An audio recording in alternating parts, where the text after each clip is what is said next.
भाई बहन के रिश्ते की कड़वी सच्चाई। एक भाई विकास और बहन दीप्ति की कहानी। विकास कभी उसकी बहन के ससुराल नहीं गया। होली, दिवाली, रक्षाबंधन पर कभी कभी उसके मम्मी पापा चले जाते हैं।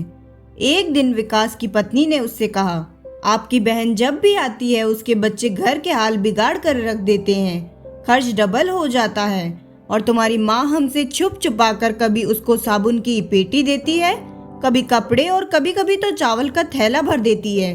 अपनी माँ को बोलो ये हमारा घर है, कोई खैरात सेंटर नहीं। विकास को बहुत गुस्सा आया। वह सोचने लगा, मैं मुश्किल से घर खर्च पूरा कर रहा हूँ और माँ सब कुछ बहन को दे देती है। बहन दीप्ति एक दिन घर आई हुई थी। उसके बेटे ने टीवी का रिमोट तोड़ दिया। विकास ने उसकी माँ को गुस्से में कहा, माँ बहन को बोलो कि यहाँ बस रक्षाबंधन पर आया करे और ये जो आप साबुन, सर्फ और चावल का थैला भर कर देती है ना, उसको बंद करे। माँ चुप रही, लेकिन दीप्ति ने विकास की सारी बातें सुन ली थी। दीप्ति कुछ न बोली। अपने बच्चों को तैयार किया और कहने लगी, भाई मुझे बस स्टॉप तक छोड़ आओ। विकास ने फॉर्मेलिटी के लिए कहा, रह लेती कुछ दिन और, लेकिन वह मुस्कुराई और बोली, नहीं भाई, बच्चों की छुट्टियां खत्म होने वाली है।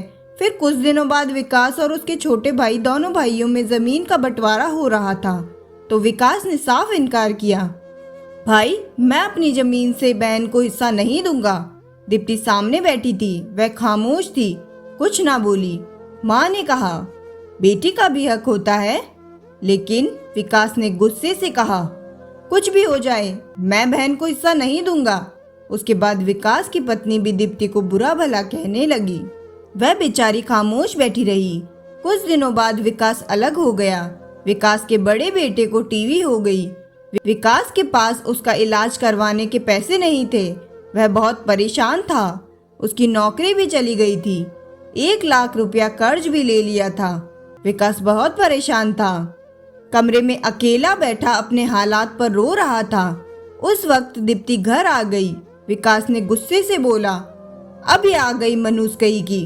विकास ने अपनी पत्नी को कहा, कुछ तैयार करो बहन के लिए। तो पत्नी विकास के पास आ गई और कहा, कोई जरूरत नहीं कुछ भी पकाने की इसके लिए।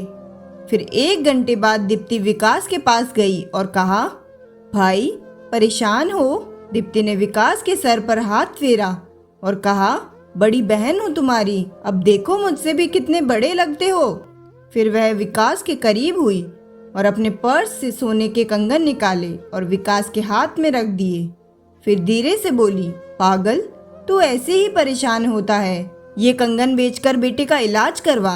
शक्ल तो देख जरा, क्या हालत बना रखी है तूने। विकास खामोश था, दीप्ति की तरफ देखे जा रहा था। दीप्ति धीरे से बोली, किसी को ना बताना कंगन के बारे में, तुमको मेरी कसम है। विकास के माथे पे हाथ फेरा और 1000 रुपए निकाल कर दिए, जो 150 के नोट थे और शायद उसकी जमा पूंजी थी। विकास की जेब में डालकर बोली, बच्चों को कुछ खाने के लिए ला देना, परेशान ना हुआ कर। और फिर वह जाने लगी। उसके पैरों की तरफ विकास ने देखा कि दीप्ति ने टूटी हुई जूती पहनी थी, पुराना सा दुपट्टा ओढ़ रखी थी। जब भी आती थी वही दुपट्टा ओढ़कर आती थी। विकास मन ही मन बहुत पछता रहा था। हम भाई कितने पागल होते हैं, बहनों को पल भर में पराया कर देते हैं और बहनें भाइयों का जरा सा दुख बर्दाश्त नहीं कर सकती। उसके बाद विकास हाथ में कंगन पकड़े जोर जोर से रोने लगा और कहा, अपने घर में भगवान जाने कितने दुख सह रही है दीप्ति। उसके बाद उसे फिर से नौकरी मिल गई और उसके बेटे का भी इलाज हो गया। दोनों भाई बहन खुशी से रहने लगे। दोस्तों, शादी के बाद कुछ लम्हा बहनों के पास बैठकर हाल पूछ लिया करो। शायद उनके चेहरे पे कुछ लम्हों के लिए एक सुकून आ जाए कि अभी भी मायके से वह पराई नहीं हुई है, कोई है जो उसकी सुख दुख की बातें पूछता है। दोस्तों, बहन का प्यार किसी दुआ से कम नहीं होता। वो चाहे दूर भी हो तो कोई गम नहीं होता। अक्सर रिश्ते दूरियों से फीके पड़ जाते हैं, पर भाई बहन का प्यार कभी कम नहीं होता। अगर यह कहानी आपको पसंद आए तो वीडियो को लाइक करें और चैनल को सब्सक्राइब जरूर करें। धन्यवाद।